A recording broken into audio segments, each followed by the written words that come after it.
I'm Cecilia Garcia Akers, and we're presenting a video today that was made in 2002 by KEDT for Justice for My People, featuring my mother, Wanda Fusilo Garcia. My mother speaks about her life with my father, her struggles when coming to Corpus Christi, and the blatant segregation that existed. However, her unwavering support for my father and his work is clear in her own words, even with her own personal struggles. Her role as a wife and mother, but also my father's faithful advisor, is very apparent. I wanted all of us that knew her to remember her as she was, and to those who never met her, her place in history with my father will enlighten you of her very valuable role in his life.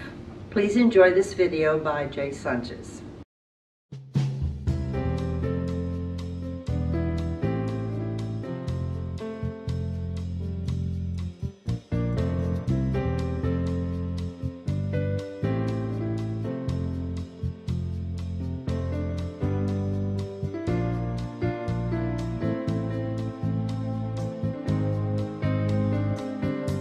One of my girlfriends told me that it was that she wanted to introduce somebody to me.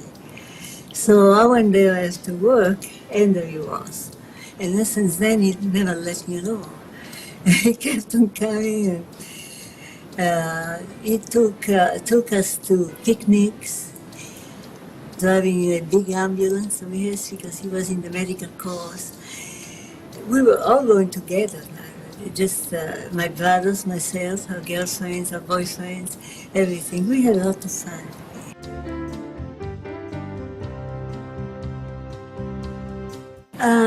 I don't know, maybe his character, maybe because he loved to talk about things that I was interested in.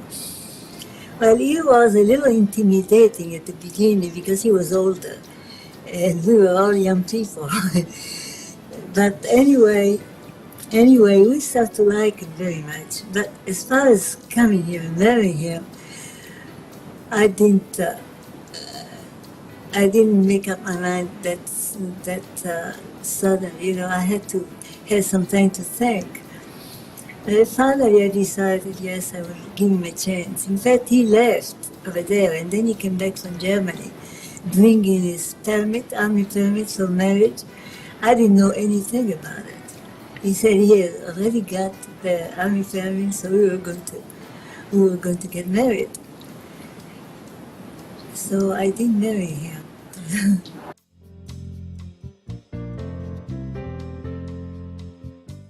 Well, it was, he didn't tell me anything about it really, but I noticed it myself, going in those little cities and behind, on the door of a small restaurant, say no Mexican allowed. I didn't understand why. Yeah, I had never been exposed to a thing like that. Did it make you angry? Yes. Sometimes yes, because this was a free country. See, I couldn't put the two things together. We went to this cafe and with a couple, a Mexican-American couple, and they didn't want to serve them. So we had to leave.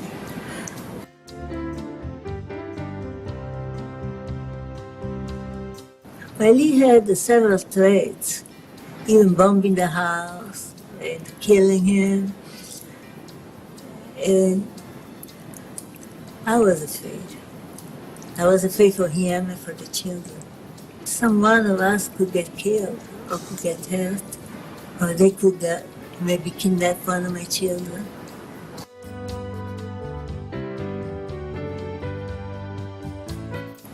I was very proud of him, really, after I learned and after I saw that he was really happy to do that kind of work. And I don't think I should have stopped him or anything, because that's what he wanted to do. But he was never afraid of failing.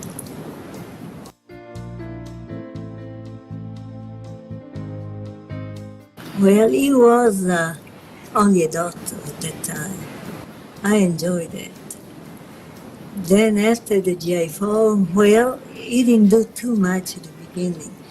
It was later, especially after that incident of the private Longoria, it was denied burial. But that's when he really started to work. And he really got into civil rights because of that. But he was just, at the beginning, he just wanted to assure the veterans admission to the veteran hospital. But then after the private Longoria case, then he started to work on civil rights.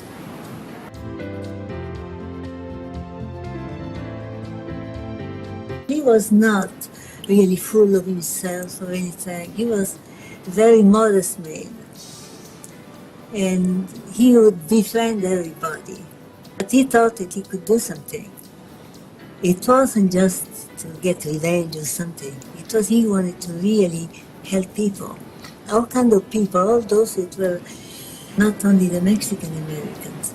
He wanted to do for all minorities.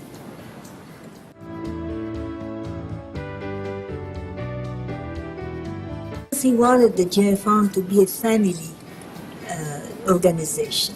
He wanted not only the men and the women, also the children to belong. In fact, he organized also Junior GI Forum.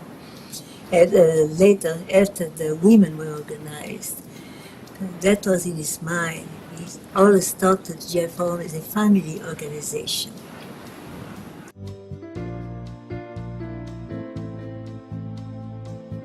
It was important because education, when a person is educated, the person becomes a better person, and the person will have more of a chance to get into good jobs and also understanding life. If you don't have education, many times you don't know things. Education will make you understand and make you a better person, I think.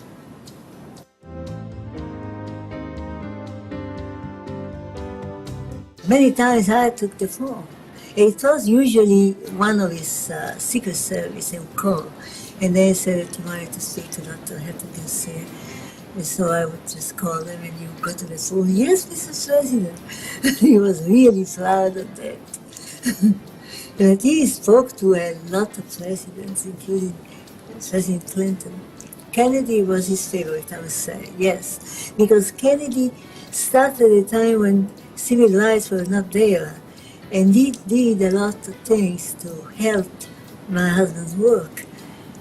And my husband was counting on him to support him till the end of the fight for civil rights. And then the president was killed, and he couldn't do it. But then President Johnson took over, and they did a very good job at it. In fact, I think that's when the civil rights legislation was passed.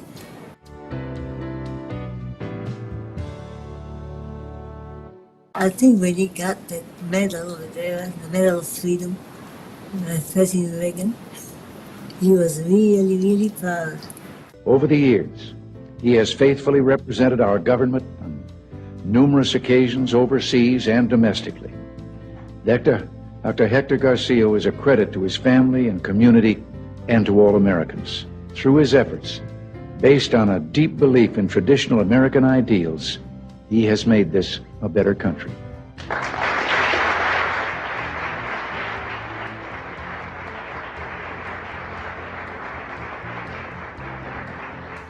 In fact, that's the only medal he wanted me to keep in the house, and also the certificate. He was very proud of it.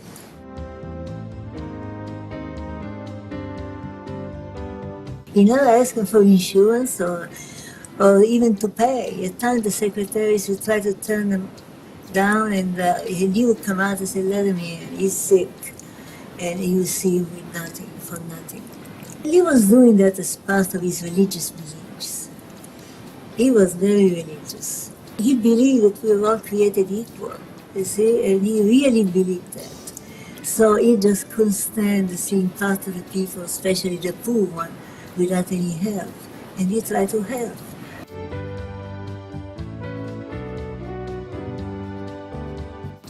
freedom is for everybody. Everybody's equal. Everybody is entitled to a good life and to be free. That's what he liked the most. You don't find that in any other country, I don't think. Not to the point that this country has. He loved this country, really. And America, being an American meant to him just about what he has done. You know, to help others to achieve the American dream, you know, be able to buy a house and, you know, have a good job and retire with some money set aside. He loved this country. He loved the flag. In fact, he has one right here. I was really impressed at the way, because he wasn't born here in the United States. But yet he loved the United States, it was his own country. And he got his citizenship, and he fought the war for 4 years of his life.